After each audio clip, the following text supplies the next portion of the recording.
नौजवानों, रसूल पाक सल्लल्लाहु ताला अलैहि वसल्लम किसके दरमियान मबूस हुए? हमारे दरमियान।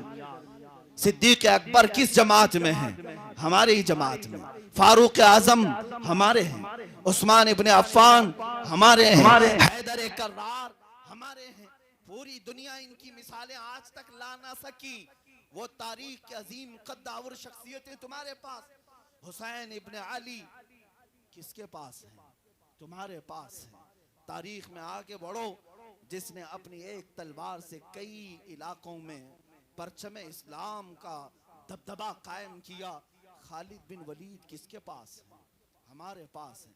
जर्नेल आजम जिससे पूरी धरती ईसाई कपकपाती थी, हजरत सलाहुद्दीन अय्यूबी किसके पास है?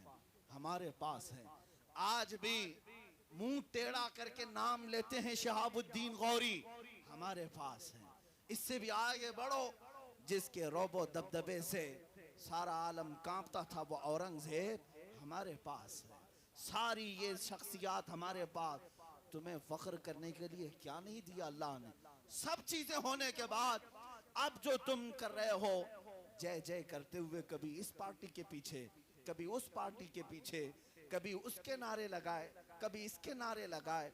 मुसलमानों के साथ खेलने वाली ये पार्टियां जो चंद 100 रुपयों में अपने कैंपेनिंग में मुसलमानों को इस तरह से अपने पीछे लगाती हैं जैसे कि कोई टट्टू गुलाम हो। ऐ मेरे अजीज भाइयों, तुम अपने सरों को ऊंचा करो। तुम किसी के लिए जय विजय करने के लिए नहीं पैदा किए गए। हमें सैयद मियाँ ने बहुत अच्छे अंदाज में ये बताया था, किसी की जय विजय क्यों पुकारें, क्या गरज हमको? किसी की जय विजय क्यों पुकारें, क्या गरज हमको? हमें काफी है सैयद अपना नारा या रसूल अल्लाह। क्या बात है, बेशक हमें काफी है सैयद अपना नारा या रसूल अल्लाह। अब आता हूं मैं अपनी बात पर। ऐ मुसलमानों, अल्लाह ने अगर तुम्हें जवानी दी है, अगर तुम्हारे अंदर अल्लाह ने ताकत और कुव्वत अता किया है, तो ये काम कर जाना, दुनिया में कुछ करो या ना करो, बहुत सारी चीजों पर हो सके तो कंप्रोमाइज कर लेना, सुलह और समझौते के साथ चल जाना। लेकिन एक चीज है जो तुम्हारी जिंदगी और तुम्हारे मुस्तकबिल, तुम्हारी आखिरत सबका राज है, और वो है नामूस रिसालत की हिफाजत, मेरे आका सल्लल्लाहु ताला अलैहि वसल्लम की इज्जत की हिफाजत।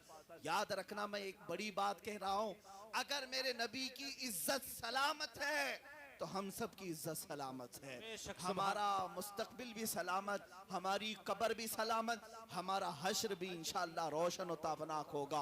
और अगर रसूल पाक की जिंदगी पर ओछे हमले होने लगे, तुम खामोश रहे, तो जानते हैं, मैं बता दूं, इमाम गजाली फरमाते हैं कि अगर उम्मत के सामने उनके नबी को गालियां दी जाए और वो खामोश सुनती रहे, तो चंद दिन ये उम्मत इंतजार करे, इस पर ऐसा वक्त अल्लाह लाएगा कि इनकी माँ और बहनों को बाजार में नीलाम किया जाएगा, ये कुछ नहीं कर सकेंगे। इनके बच्चों के टुकड़े और छितड़े उड़ा दिए जाएंगे, ये कुछ नहीं कर सकेंगे।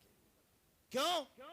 इसलिए कि इज्जत रिसालत के लिए नहीं खड़े हुए, तो सजा के तौर पर अल्लाह ताला तुम्हारे घरों को खत्म कर देगा।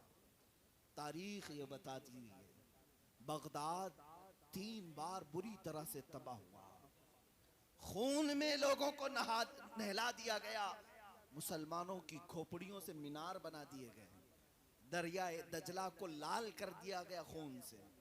किस लिए हुआ था जानते हैं?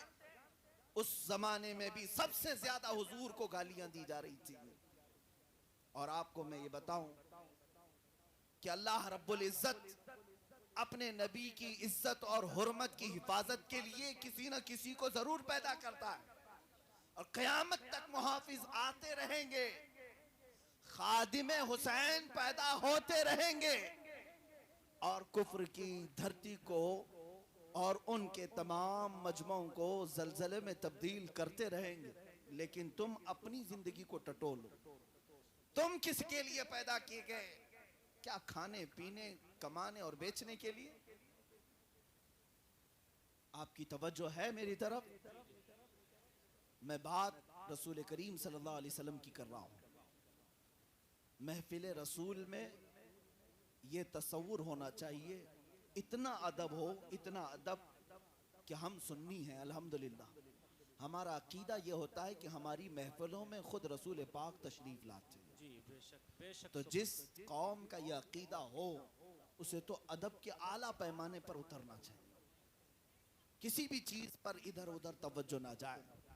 हत्ता कि इमाम मालिक रज़ी अल्लाह ताला अन्हु दरसे हदीस में बैठे थे, हदीस पढ़ा रहे थे और शागिर्दों ने देखा कि उनका चेहरा जर्द हो गया, पीला हो गया, फिर भी हदीस पढ़ाते रहे, हदीस बयान करते रहे। काफी देर जिस्म पूरा पीला होने लगा, फिर उठ करके अंदर गए। जब दरसे हदीस खत्म हुआ तो शागिर्द भी पीछे दौड़े कि ये चेहरा क्यों बदला था। तो उन्होंने अपना जुब्बा उतारा तो पीठ पर एक शागिर्दों ने खींच कर